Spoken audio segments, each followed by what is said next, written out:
Next question है question number 4 जो कि कहता है F of X equal to square root of 2 - x - 1 upon square root of 9 - x square का प्रांत है। इसका प्रांत हमें बताना है क्या होगा। तो अगर इसका हम प्रांत देखें, प्रांत में हमारे पास वो वैल्यू आएगी जिसमें एक तो 1/0 ना बने, 1/0 ना बने तो 1/0 कहाँ बन रहा है, 9 - x स्क्वायर इक्वल टू 0 बनेगा जब x इक्वल टू +-3 होगा। तो यहाँ तो एक तो इसके प्रांत में +-3 नहीं आएगा, और दूसरा हम यहाँ से देखते हैं स्क्वायर रूट के अंदर हमारे पास नेगेटिव वैल्यू नहीं आनी चाहिए, नेगेटिव वैल्यू नहीं आनी चाहिए। स्क्वायर रूट है हमारे पास यहाँ से, एक तो इसमें है 2 - x, तो 2 - x की वैल्यू लेस देन 0 कब आ रही है, जब x की वैल्यू है हमारे पास ग्रेटर देन 2। जब भी x की वैल्यू ग्रेटर देन 2 आएगी तो उसके प्रांत में नहीं आएगा। तो x का मान 2 से बड़ा यहाँ से किसमें दिया हुआ है, जैसे एक तो इसमें दिया हुआ है यहाँ पर x का मान 2 से बड़ा इस क्षेत्र में आ रहा है, इसमें भी आ रहा है और इसमें भी आ रहा है। तो ये तीनों डिस्कार्ड हो गए, बचा हुआ फोर्थ ऑप्शन हमारे पास यहाँ से करेक्ट हो गया जिसके प्रांत आ गया।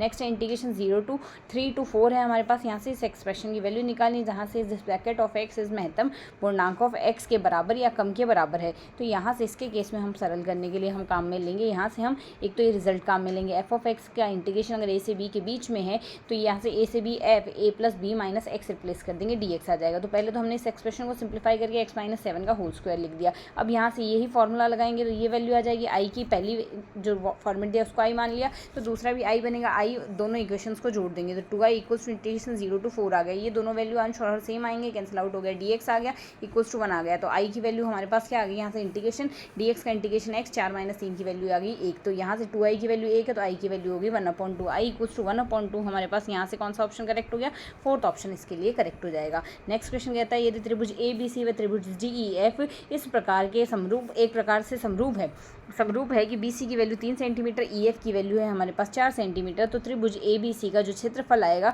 वह आएगा 54 वर्ग सेंटीमीटर है, तो DEF का क्षेत्रफल होगा। तो यहाँ से हम जानते हैं अगर दो त्रिभुज हमें समरूप दिए गए हैं तो त्रिभुज ABC का क्षेत्रफल बट्टे त्रिभुज DEF का क्षेत्रफल इक्वल्स टू आएगा, यहाँ से त्रिभुज ABC की भुजा बट्टे संगत भुजा DEF की का होल स्क्वायर आएगा। तो यहाँ से BC की वैल्यू 3 दी है, EF की वैल्यू 4 दी है, 3/4 का whole square equals to 54/x आएगा। क्रॉस मल्टीप्लाई करके अगर सिंप्लीफाई करें तो x इक्वल्स टू 54 × 4 स्क्वायर बट्टे 3 का स्क्वायर आएगा, कैंसिल आउट कर देंगे तो वैल्यू आ जाएगी 16 × 6 विच इज इक्वल्स टू 96। तो यहाँ से इसका स्क्वायर क्षेत्रफल आएगा 96 सेंटीमीटर स्क्वायर।